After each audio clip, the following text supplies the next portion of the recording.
EBITDA margin. So earnings EBITDA, earnings before interest, tax, depreciation and amortization. So earnings before, so interest, tax, அப்புறம் வந்து depreciation amortization, இந்த சார்ஜஸ்லாம் போக இதுக்கு முன்னாடி வர earnings. ஸோ இதுதான் வந்து நம்ம EBITDA அப்படி சொல்லுவோம். ஸோ வந்து இதுக்கு முன்னாடி வந்து கிராஸ் ப்ராஃபிட் மார்ஜின் பார்த்தோம். அதில் வந்து காஸ்ட் ஆஃப் கூட்ஸ் சோல்டு மட்டும் தான் ஓவரால் ரெவன்யூ வந்து டோட்டல் சேல்ஸ்லேருந்து மைனஸ் பண்ணி பார்த்து கண்டுபிடிச்சோம். ஸோ இதில் வந்து என்ன நம்ம வந்து டிடெக்ட் பண்ணுவோம் அப்படின்னா ஓவரால் எக்ஸ்பென்சஸ், அதாவது ஓவரால் ஆப்ரேட்டிங் எக்ஸ்பென்சஸ். ஸோ இதில் வந்து காஸ்ட் ஆஃப் கூட்ஸ் சோல்டு வந்துடும். ஸோ அந்த ப்ராடக்ட்டுக்கு தேவையான ஓவரால் ஆப்ரேட்டிங் எக்ஸ்பென்சஸ் மட்டும். ஸோ அதை வந்து டோட்டல் சேல்ஸோட மைனஸ் பண்ணும்போது கிடைக்கிறத ஒரு பேராமீட்டர் தான் இந்த EBITDA அப்படின்னு சொல்லுவாங்க. ஸோ வந்து நம்ம மறுபடியும் வந்து இந்த டீ கடைக்கு, நீங்கள் நடத்த டீ கடைக்கே போகலாம்.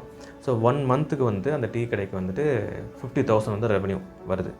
ஸோ இதில் வந்து காஸ்ட் ஆஃப் கூட்ஸ் சோல்டு வந்து அதாவது அந்த டீ மாஸ்டருக்கு தேவையான பாலுக்கு தேவையான செலவுகள் வந்து ஒரு 10,000 வச்சுக்கலாம். ஸோ இது ஒரு 10,000 இருக்குது. அப்புறம் வந்துட்டு அந்த டீ நடத்துகிறீங்களே, ஸோ அந்த டீ கடைக்கான வாடகை அது ஒரு 10,000, ஓகேவா. அப்புறம் வந்து நீங்கள் வேறு என்ன வச்சுக்கலாம், நீங்கள் ஒரு ஃப்ரிட்ஜு வாடகைக்கே எடுத்துருக்கீங்க வச்சுக்கோங்களேன். ஸோ அந்த பால் பாக்கெட்டெல்லாம் வைக்கிறதுக்கு ஒரு வாடகைக்கே நீங்கள் எடுத்துருக்கீங்க, அந்த வாடகைக்கு ஒரு 2,000 வச்சுக்கலாம். ஸோ இப்போ ஓவராலாக நீங்கள் பார்க்கும்போது 22,000 வருது. ஸோ அந்த 22,000 அந்த ஓவரால் ரெவன்யூ இருக்குல்ல 50,000, ஸோ அதெல்லாம்